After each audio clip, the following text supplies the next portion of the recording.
not going to get them in any better shape? No. I mean, here's what I want at the end of the season. Fresh legs and fresh minds. I don't try to overwhelm them with video, where we're having a 2-hour video session.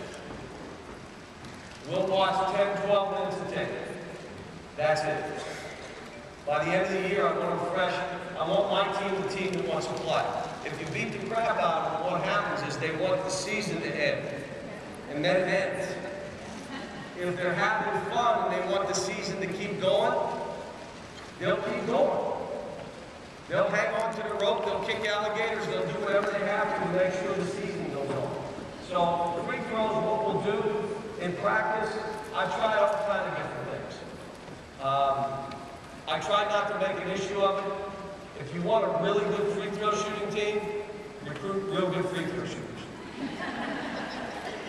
For me, it's about, and you can tell from my teams, I'm more worried about how hard they play, how they attack, how tough they are, what kind of teammate they are. Then I look and I say, can you guys shoot free throws? But it's not like I want to know, does this guy make free throws? If that was my issue, we'd be a 90% free throw shooting team, because that's what I find. You know, we've had good free throw shooting teams, and I've had some bad ones. I've had some really bad ones, matter of fact. Any other questions? Yes?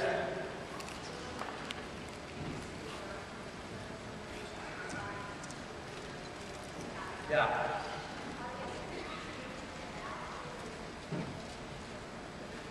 Let me say this. Everything we do, someone wins, someone loses. Now, if you win, you got to verify the win by making a free throw. So whoever makes the winning basket has got to make a free throw. Sometimes, if he misses, I make both teams run. Today, we're just doing push-ups. And then what they do is they start on the baseline. They have 10 seconds to run down and back. Can anybody in here run 10 seconds down and back?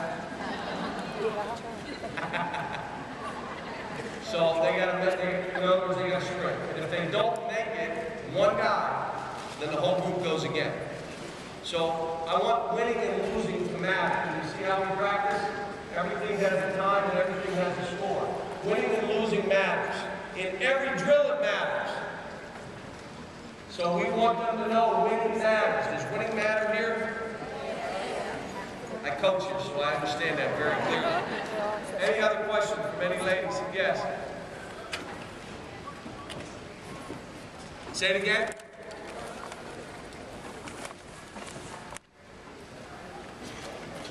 What with Cantor, the learning was we understood the NCAA is not fair.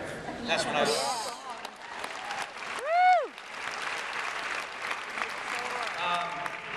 You know, he was a great kid whose father was a college professor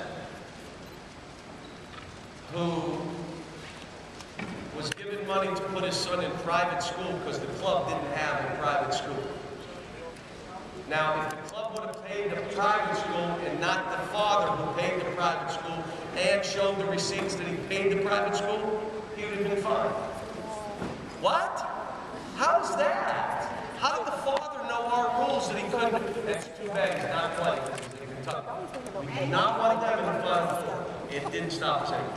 And let me say this, one lesson that it shows you.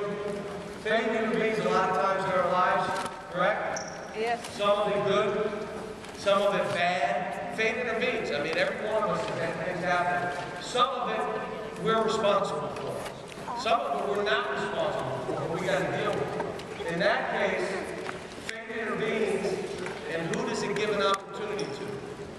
Josh Harrelson. Now all of a sudden, you know what?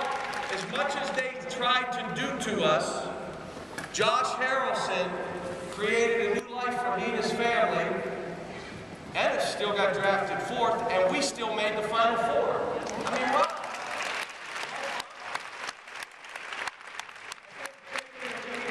I don't know if I've said this to you guys. It's intervened in my life many times. I went to the University of Kansas to work. I'm from Pittsburgh. I had no ties there. I went out there to work for camp, and I went like this work. I go out, I meet my wife. That's where I met Ellen. She worked in the office, and I met my wife. The fate intervenes in our lives, puts us in places and puts us in spots. 2 years before I got this job, when it opened, I wanted to be the coach here. And they never called. Well, they should have. And I called my wife. They called. They never called. And I was mad. Here's how fate intervened. I got to stay 2 more years in Memphis and coach 2 of the greatest teams. And you know what my wife said to me? Those boys needed us. That group needed us. So we got to stay and coach those guys.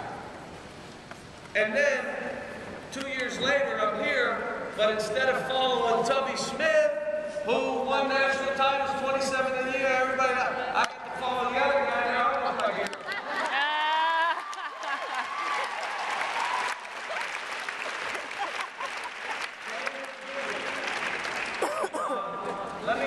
I'll leave you with this. I'll leave you with this one thing. Last year, you know, we lost those games. We lost 6 road games. Everybody was panicked. I wasn't panicked because I like my team. But everybody was panicked. But I was feeling like, man, maybe we're not as good as I think. Well, at the end of the day, I got a call from a good friend of mine, Bob Rotell, a sports psychologist. And I'm saying this to you because one woman came up and said, you know, I had a brain tumor a year ago, things are going good. And let me just tell you, adversity hits all of us, and we try to teach our children, don't we? It's going to hit you. It's not will adversity hit you, it's how you will deal with it and how you look at it. With our team a year ago, Bob Rotella called me and said, every team is tired and every team has issues. Every team in the country. You have yours, they have theirs. Whichever coach can deal with it the best will be the last man standing. And I woke up every morning, put my feet on the floor and said, Coach, your team is tired and you got problems. You better deal with it today and be the best to deal with it.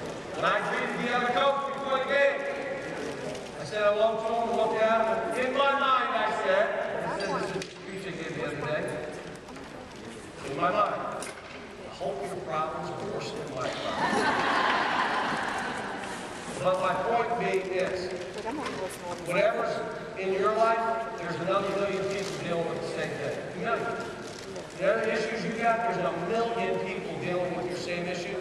Who deals with it the best? Who can be positive and say, I want to make this happen, I want to make something good out of this? You ask me about Ennis Cantor, what did we make good out of that situation? And it ends up, it was good. It ended up being fun. Again, I'll leave you because I know you're ready to race over and sign autographs with these guys. You're welcome to do that. Anything else we can do, we appreciate it.